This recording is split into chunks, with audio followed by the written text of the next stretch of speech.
ব্রহ্মাণ্ড পুরাণের শ্লোক। মহামতি কৃষ্ণ দ্বৈপায়ন বেদব্যাসকে জিজ্ঞাসা করলেন, বৈশায়ন ব্যাসাদি জৈমিনী আদি ঋষিবৃন্দ, হে গুরুদেব, আপনি কৃপা করে বলুন কলিযুগে ভগবানের কেমন অবতার হবে, কি নাম, কলির জীব কিভাবে মুক্তি লাভ করবে, আপনি কৃপা করে বলুন। জৈমিনী আদি ঋষিবৃন্দ ব্যাসদেবকে প্রশ্ন করলো, তখন ত্রেতা যুগ ছিল, কলিযুগের কথা জিজ্ঞাসা করলেন, কলিযুগে কেমন ভগবানের অবতার হবে। মহামতি কৃষ্ণ দ্বৈপায়ন বেদব্যাস বলছেন, গোলকঞ্চা পরিত্যাজ্য লোকানাং ত্রাণ কারণা কলৌ গৌরাঙ্গ রূপেণ লীলা লাবণ্য বিগ্রহ। জানো ঋষিবৃন্দ, এই আগত কলিতে, মানে আমরা যেই কলিতে আছি, এই কলিতে স্বয়ং পরম পুরুষোত্তম ভগবান শ্রীকৃষ্ণ গোলকঞ্চা পরিত্যাজ্য, গোলকধাম পরিত্যাগ করে নেমে আসবেন ভুলোকরে মাঝে। গোলকঞ্চা পরিত্যাজ্য লোকানাং ত্রাণ কারণা, অলহত জীবকে তিনি নাকি হরিনাম প্রেম দিয়ে উদ্ধার করবেন, এই জন্য নেমে আসছেন সেই কৃষ্ণ। গুরুদেব কোন রূপে আসছেন? কলৌ গৌরাঙ্গ রূপেণ, কলিতে তিনি গৌরাঙ্গ রূপে আসছেন। লীলা লাবণ্য বিগ্রহ, লীলা লাবণ্য বিগ্রহ কে গো? উনি সেই ভোজশেখর বৃন্দাবন মৌলি শ্রীকৃষ্ণই। আর কে? মহাভাব রাধা ঠাকুরানী। রসরাজ কৃষ্ণ আর মহাভাব রাধা ঠাকুরানী দুই মিলিত হয়ে নদিয়ায় গৌর রূপে, নদিয়ার ভাগ্য আকাশে গৌর ইন্দ্র রূপে তিনি প্রকটিত হবেন। আর কলির কলমশকে, মানে পাপকে, সেই প্রভু সবাই অন্তরে হরিনাম প্রেম দিয়ে তাদের অন্তরের কলমশকে দূর করবেন, প্রেম সঞ্চার করবেন। এই তো কলিজীব হরিনামে মত্ত হয়ে গিয়ে উদ্ধার পেয়ে যাবে, গৌর গৌর বলতে বলতে পরমাগতি লাভ করবে। মহামতি দ্বৈপায়ন বেদব্যাস বললেন, ভগবান শ্রীকৃষ্ণ একদিন দেবশ্রীপাদ নারদকে তিনি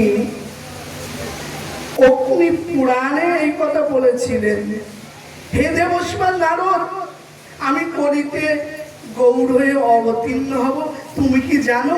প্রভু তো আপনি কি বলেছেন, বললেই তো জানবো। তাহলে শোনো, আমার গোপ্য কথা বলি, কলিযুগে আমার কেমন অবতার হবে। এই পুরাণ বাণীতে বলছেন, কলৌ সংকীর্তনে আরম্ভে, কলৌ সংকীর্তনে আরম্ভে ভবিষ্যামি শচীসুত স্বর্ণদূতি সমাস্পায়া নবদ্বীপে জনাশ্রয়ে তত্ত্ব দ্বিজাকুলে শুদ্ধ সত্তা দ্বিজালয়ে। হে নারদ, এ আগত কলিতে হরিনাম সংকীর্তন যুগ ধর্ম আমি প্রবর্তন করব। ভবিষ্যামি শচীসুত, আমি ভবিষ্যতের কথা বলছি, শচী মাতার পুত্র রূপে আমি যাব। এই শচী মাতা কে? দেবকী এবং যশোদা মিলিত হয়ে কলিযুগে শচী মাতা হয়েছে। এইটা গৌড় গণদেশ দীপিকা গ্রন্থেতে পাবেন। আর বসুদেব নন্দ বাবা মিলিত হয়ে জগন্নাথ মিশ্র হয়েছে। গৌড় গণদেশ দীপিকাতে দেখবেন কোন পার্শ্বদ কোন রূপে কলিতে এসেছেন, সব তত্ত্ব পাবেন। তাই ভগবান বলছেন ভবিষ্যামি শচীসুত, আমি ভবিষ্যতের কথা বললাম, শচীর তনায় গৌড় হয়ে আমি আবির্ভূত হব নবদ্বীপে। হ্যাঁ, শচী সুতা স্বর্ণ দ্যুতি সমস্তায়া। নারদ বললেন, প্রভু আপনি কি কৃষ্ণ হয়ে কলিযুগে অবতীর্ণ হবেন?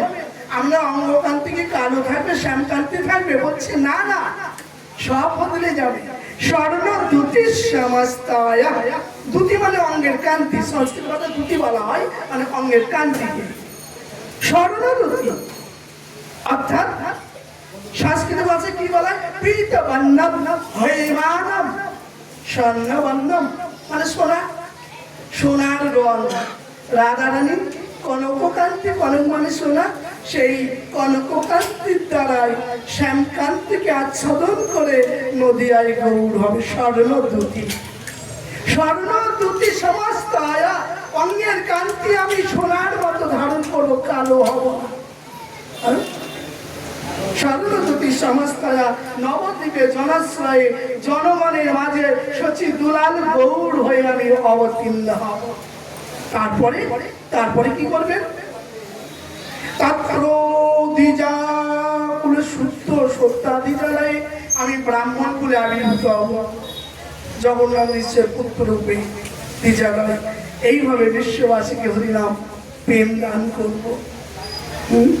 বৃহৎ নারদীয় পুরাণে ভগবান শ্রীকৃষ্ণ নারদকে বলেছেন, হে নারদ, অহোমেবাদিত শ্রেষ্ঠ নিত্য প্রচ্ছন্ন বিগ্রহ ভগবান ভক্ত রূপে না লীলা লাবণ্য বিগ্রহ।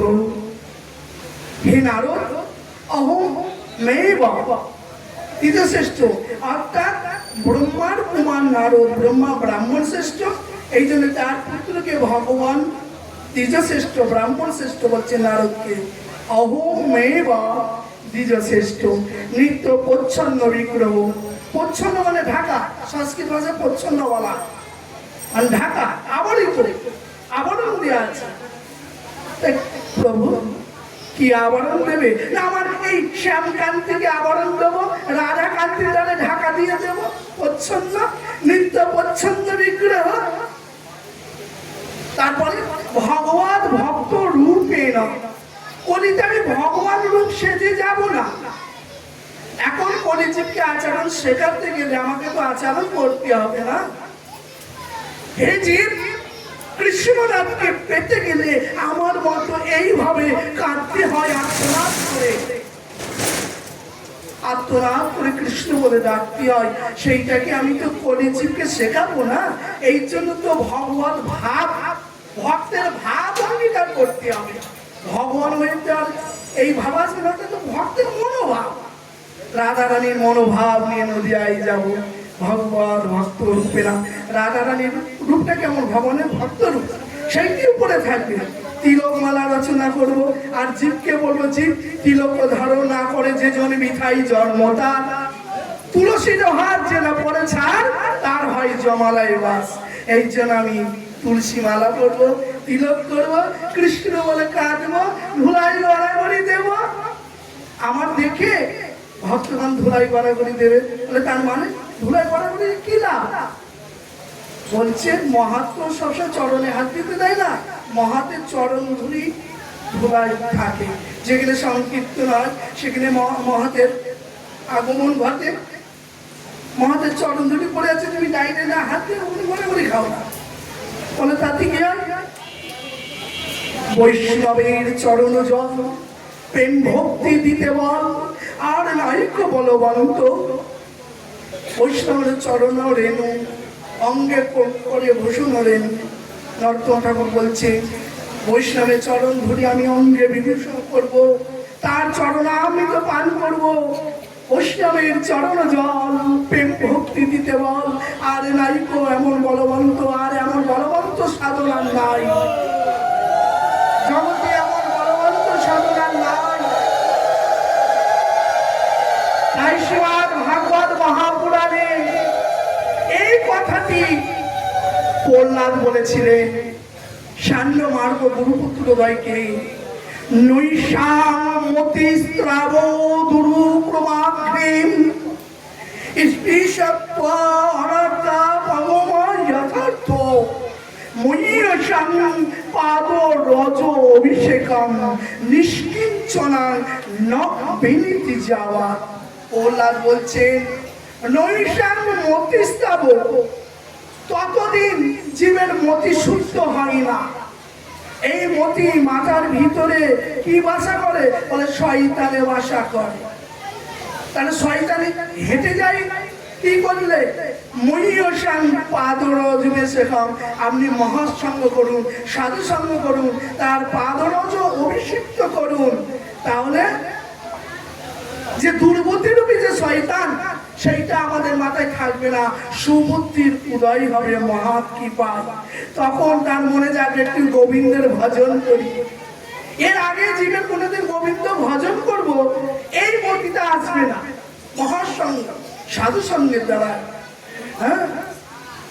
ময়ীয়সাং পাদরজ অভিষেকম, মহাতের পাদরজ অভিষেক নিষ্কিঞ্চনা না বিনীতি যাওয়া। নিষ্কিঞ্চন মহাতে মহাপুরুষের চরণ রজকে আশ্রয় করতে হবে। ভাগবতে জ্বর ভরত রঘুবন রাজাকে এই কথা বলেছিলেন, রঘুবনতা তপস্যা না জাতি ন চর্চা পারান্যা জ্ঞাতবা ন ছন্দস্য সূর্যগ্নিবিনাশ বিনা মহান পাদরজ অভিষেকম। হে রঘুবন রাজা, তুমি যে সৎসঙ্গ করতে যাচ্ছ, ছজনে কাঁধে বসে পালকি চড়ে, তোমার এই পথটা ঠিক হয় না। তাহলে ঠিক কোনটা হবে গুরুদেব? ভক্তের চরণ তলতে করে যেতে হবে, অর্থাৎ মাথা নত করে যেতে হবে। আর কি করতে হবে? রই ঘনতা তপস্যা ন জাতি। রৌবান যদি এমন ভাবে তুমি তপস্যা করো, অভিমান থাকবে, তাতে ভগবত কৃপা হবে না। অর্থাৎ তুমি জল অগ্নি সূর্য বিন্যাস এদের দ্বারাই অন্তঃসূচিত হয় না, জলাদি দ্বারা বাহ্য শুদ্ধি হয়। তাহলে কি করতে হবে গুরুদেব? ন ছন্দসা। ছন্দসা মানে বেদের সুরকে সংস্কৃত ভাষায় ছন্দসা বলে। ছন্দসা কেননা ব্যাকরণ পড়তে গেলে ছন্দ শিখতে হয়। 250টি ছন্দ আছে, সুর আছে। প্রতিটা ব্যাকরণ এবং সংস্কৃতে অক্ষর হিসাবে ছন্দ সৃষ্টি হয়। যেমন 11 11 11 4 11 হয়ে গেলে ছন্দতে এতে 4টে ক্রম থাকে। প্রতিটি শ্লোকে উপসর্গ ক্রম থাকে, একে পংক্তি বলা হয় সংস্কৃত ভাষায়। প্রতি শ্লোকে 4টে পংক্তি হয়। এগুলো না জানলে শ্লোক উচ্চারণ করলে অপরাধ হয় ব্যাসাসনে বসলে। সংস্কৃত 4টি করে পংক্তিতে অক্ষর হিসাবে তাকে সুর বা শ্যামগা বলা হয়। যেন 11 11 11 করে এটাকে ইন্দ্রবর্জ্য ছন্দ হয়ে গেল। কেমন ইন্দ্রবর্জ্য ছন্দটা কেমন?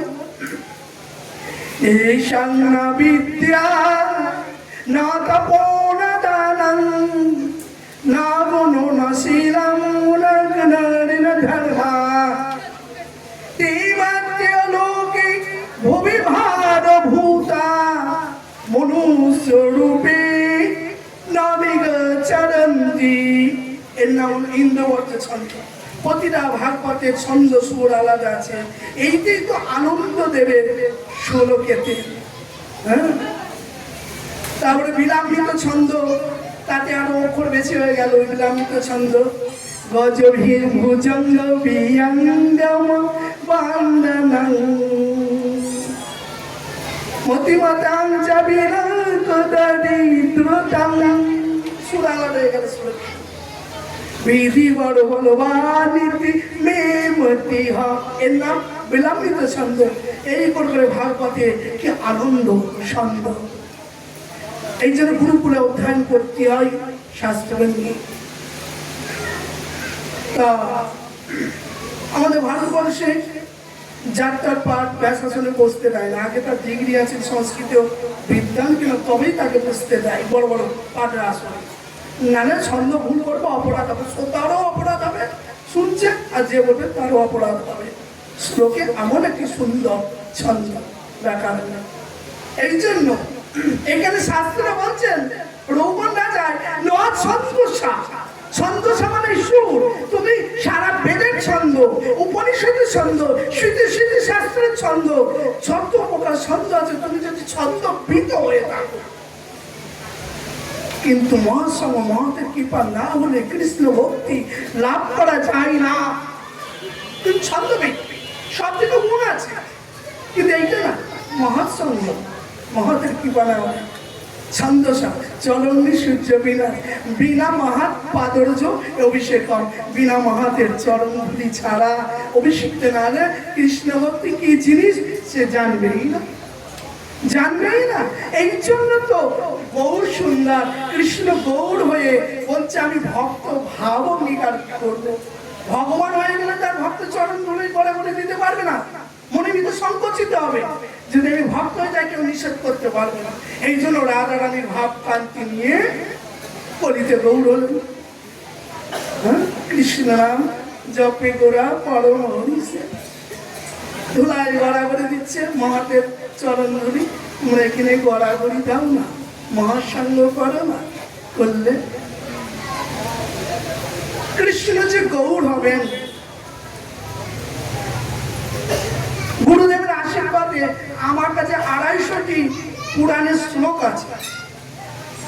এই গৌর তত্ত্ব বলতে গেলে 1 মাস টাইম লাগে, প্রতিদিন যদি 3 ঘন্টা করে পাঠ করি ধারাবাহিক, যেমন আমার পাঠ করছি পুরো 1 মাসই লেগেছে। এই তা আমার তো সামান্য অল্প টাইম দিয়েছে, কি সুন্দর গৌর কথা, যতটুকু ভয়ের ভিতরে নাকি। ভগবান বলছেন আমি যে কলিতে গৌর হয়ে যাব না, আমার রাধা রানী আমায় চিনতে পারে কিনা দেখি। আমি যে গরু সাজবো, রাধা রানীকে চিনতে পারে কিনা দেখি। স্বপ্নবিলাস বলে একটা গ্রন্থ আছে, স্বপ্নবিলাসে লেখা আছে ভগবান শ্রীকৃষ্ণ রাধা রানীকে স্বপ্নের ছলে গৌরূপ দর্শন করাচ্ছে। কেমন? নিদুবনে 2 জনে আমার চৌদিকে সখীগণে। নিদুবনের চারদিকে সখীগণ শুয়ে আছে, আর 2 জন রত্নবেদীতে শ্যামসুন্দর রাধা রানী শুয়ে আছে। রাধা রানী ভোরের সময় স্বপ্ন দেখছে, নিদুবনে 2 জনে চৌদিকে সখীগণে শুতে আছে রসের আলাই, শুতে আছেন রসের আলাই। নিঃশেষে পিতুমুখী উঠিল না স্বপ্ন দেখি। নিঃশেষ মানে ভোরে, বিদুমুখী মানে রাধা রানী, তিনি স্বপ্ন দেখে উঠে পড়লেন। কাঁদি কাঁদি কয়ে বধুর পাশ, বধুকে গোবিন্দ কেঁদে কেঁদে বলছেন উঠো উঠো প্রাণনাথ, কি দেখিলাম অকস্মাৎ। উঠো উঠো প্রাণনাথ, কি দেখিলাম অকস্মাৎ, মানে হঠাৎ আমি কি দেখলাম। কি দেখলাম রাধে? 1 যুবক গৌর বরণ, 1 যুবককে দেখলাম, তিনি গৌর বরণ। কি বা তার রূপঠাম যেন কত কোটি কাম। তার কি রূপ, সে রূপের বর্ণনা কি করে দেব প্রাণনাথ? কোটি কাম মানে দেবতাদের মধ্যে কামদেবের রূপ বেশি ছিল, তাই দেবতাদের মধ্যে কামদেবের দর্প ছিল, অহংকার। এই জন্য কামদেবের আরেক নাম হলো কন্দর্প। কন্দর্প কোটি কোটি কন্দর্পের রূপকে বিমোহনকারী যে গৌর রূপ আমি সামনেতে দেখলাম, কি অপূর্ব রূপ। কি বা তার রূপঠাম যেন কত কোটি কাম, রসরাজ রসের সদন। সে যেন নিজের রসের সার, ভগবত্তার সার। হে গোবিন্দ রসরাজ, তুমি তো রসরাজ। আর সেই পুরুষটাকে দেখলাম, সেও যেন রসের ভান্ডার, প্রেম ভান্ডার। রসরাজ শ্রুতি পুরাণ সঙ্গে সঙ্গে হাত জোড় করে প্রকট হয়ে রাধা রানীকে বলছেন, রাধে তুমি ভুল বলো না, গৌর আমার রস বৈশব, সকল রসের সার, আমার গোড়ায় অবতার। কৃষ্ণের অবতারে যে মাধুর্য প্রকাশ হয় না, যে প্রেমের প্রকাশ হয় না, নদিয়াতে গৌর রূপে ভগবানের তো সেই প্রেমেরই প্রকাশ হয়েছে। সুন্দর, এই জন্য গৌর আমার রস বৈশাখ। সকলের অবতারের সার আমার গৌরাই অবতার, কেন না ভজিলি তারে, করিনি রে বাস কেন না পিয়াস আপন কর্ম দোষে, কণ্ঠের তরুণ সদাই সেবিলি অমৃত পাওয়ারও আসে। কাটা গাছ কে খেতে ভালোবাসেন জানেন? কোন প্রাণী? কাটা। উট। উট কাটাচ্ছে আবার তার গালে ক্ষত বিক্ষত রক্তটা তার গালে যায়, সে মনে করে কাটা গাছের রস খুব ভালো খায়। তারপরে যখন যন্ত্রণা হয় বলে ওরে আমার রক্ত তো আমি খেয়েছি, তখন উচিত। হ্যাঁ, এইভাবে কাটা গাছ চাপন করে সংসারী কাটা গাছ পুত্র পরিজন নিয়ে একবার চিনল না, গৌর ভজন করলো না, এরাই যন্ত্রণা দেবে। যখন মৃত্যুর সময় হবে জম যাতনা, তখনই এই যন্ত্রণা। তখন বলো হায় আমি কি করলাম, আমি তো কাটা গাছ খেলাম, নিজের রক্ত নিজে খেলাম। কণ্ঠে কেন তরু সদাই আসে বিলি অমৃত পাবারে আসে, আমার প্রেম গল্প তরু গৌরাঙ্গ আমার তাহারে ভাবিলি বিষে। গৌরাঙ্গ বিষ্ণু বেদ বিদ্যা ধরিত কিছুই নাই, জানো সে যদি গৌরাঙ্গ করে সার না না নানতে মানে শেষে সকলে জানে সর্বসিদ্ধি করো তলে তার। এই যে গৌর অবতারের কথা শুনলেন, সময় আমার হয়ে গেছে। শ্রী রাধারানীর সামনে দেখছেন এক যুবক গৌরব, কি বা তার রূপধাম যেন কত কোটি কাম, রসরাজ রসিনী সাধন, অনুপম রূপ দেখি, সেই রূপ দেখে জুড়াইল ওরা কি মন ধাই তাহারে দেখিয়া। তবে কেন বিপরীত হলো হেন আচম্বিত কহনা দিয়ার কারণ, এর কারণ বিপরীত হলো কেন? হ্যাঁ, কহনা দিয়ার কারণ চতুর্ভুজ আদিগত বনের দেবতা দেবতা দেখিয়াছি এই বৃন্দাবনে, তারে নাই নিরূপিত মন, নাই ভেল কাদাচন, সো গৌরাঙ্গ ভরে নিল মন মন। শ্রীরায় মহাজঙ্গল বলছে গৌরকে জানো, তোমাদের পরিচয় দিচ্ছি।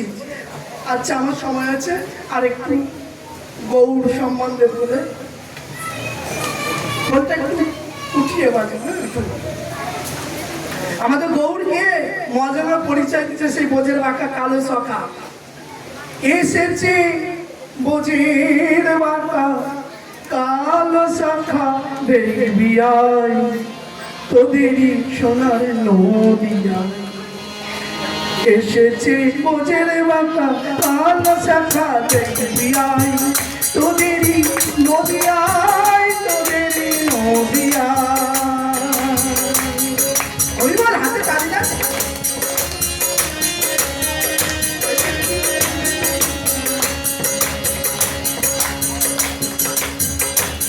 সেই বোনের বাঁকা কালো সকালে তিনি তো বললে গৌর হয়ে এসেছে, বলে কালো তো না, রংটা কোথায় গেল?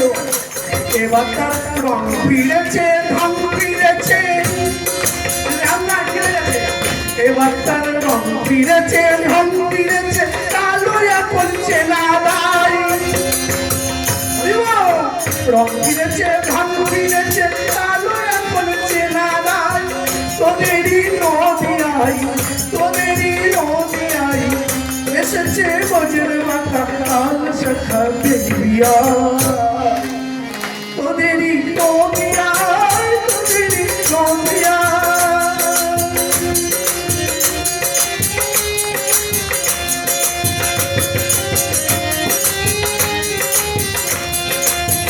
এবার তার কালো বরণ রাই অঙ্গ সঙ্গ পেয়ে গৌর নাম ধরায়, রাই অঙ্গ সঙ্গ পেয়ে গৌর নাম ধরায়, তোদেরই নদিয়ায় এসেছে বোঝের বাঁকা কালো সখা দেখবি আয়, তোদেরই নদিয়ায়, তোদেরই নদিয়ায়।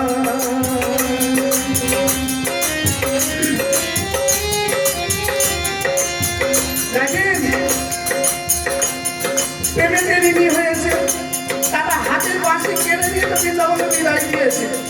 রাধা প্রেমে ঋণী হয়েছে, হাতে বাঁশি কেটে নিয়েছে। মদনমোহন বলছে বাঁশি তো নাই, রাধা নাম সাজবে কিসে? বলো তো। প্রেমেতে ঋণী হয়েছে, প্রেমেতে ঋণী হয়েছে, হাতের বাঁশি কেড়ে নিয়ে বিদায় দিয়েছে। তারা বিদায় দিয়েছে, তারা বিদায় দিয়েছে, হাতের বাঁশি কেড়ে নিয়ে বিদায় দিয়েছে। রাধা নাম সাজবে কিসে, রাধা নাম সাজবে কিসে, বাঁশি নাই নাম সাজবে কিসে? বদলে তার গুণগান, বাঁশি নাই নাম সাজবে কিসে? বদলে তার গুণগান।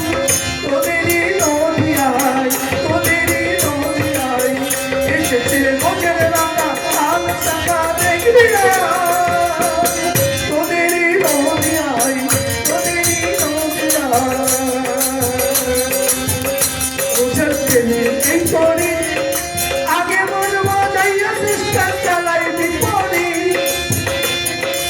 গৌর হয়েও যাইনি স্বভাব, গৌর হয়েও যাইনি স্বভাব, এখনো সেই মনোভাব, এখনো সেই মনোভাব। কেঁদে কেঁদে যাইনি স্বভাব, কবে পাবি পরিচয়? আর কেঁদে কেঁদে যাইনি স্বভাব, কবে পাবি পরিচয়? তোদেরই নদিয়ায় এসেছে মোচের মাথা, আজ শাখা দেখবিয়ায়। তোদেরই নদিয়ায় এসেছে মোচের মাথা, আজ শাখা দেখবিয়ায়। তোদেরই নদিয়ায়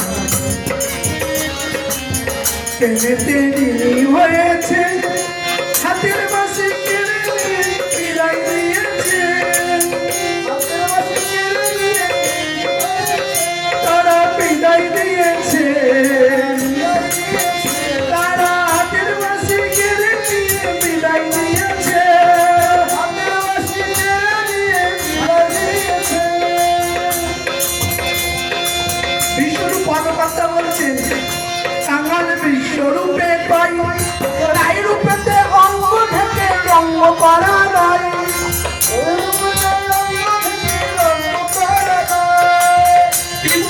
উঠা দিলে আচন্দনে উঠা দিলে তবে খালাস তোদেরই নদিয়ায়, তোদেরই নদিয়ায়, নদিয়ায়, তোদেরই নদিয়ায়। শ্রী রাধে অনেক সময় নিয়ে নিচ্ছে না, এই যে সামনে একজন পাতিকা তিনি আছেন, তো আমাদের ছিল না, আমি তিনজন পাতি এখন দর্শনে আসলাম, ধরে বসিয়ে দিল আমার। রাধে রাধে। আমরা বৃন্দাবন সব হিন্দি পাঠ করি, হিন্দি কীর্তন করি, মনে করেন একটা হিন্দি বসে আর কীর্তন শোনাবো, সময় নাই রাধা রানী, আর সময় নাই একটা হিন্দি আরে হবে বলেছে, হাতে দাবি দাবি হবে বলে তাই বলবো, তাই বলবো। শ্রী রাধে। আমি এখানে গৌর কথা বিশ্রাম দিয়ে আমার বোঝো ভাষা, আমার বৃন্দাবনের যে ভাষাটা আমি কীর্তন করবো একটা, একটু খোলটা ভালো করে, কেন ওখানে নালের বাজনা তো এখানে খোলে নিচ্ছে। শ্রী রাধে। রাধা মিরুস্বামিনী, সাউন্ড বাড়িয়ে দিতে বলতো, সাউন্ড কম আছে, সাউন্ড বাড়িয়েছে।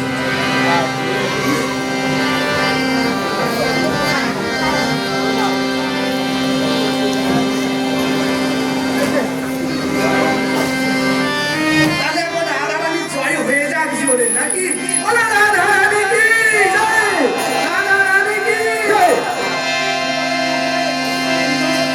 শ্রী রাধে। আমাদের একটা প্রচুর কীর্তন করে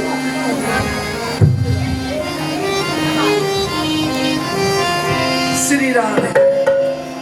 শ্যামা बसोमी बावन में श्यामा आन बसोमी दामन में मेरी उम्र भी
पिकीर गए गोकुल में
सोनी गोकुल की गलियन में मेरे कुंवर बीत गए गोकुल में श्यामा बस वृंदावन में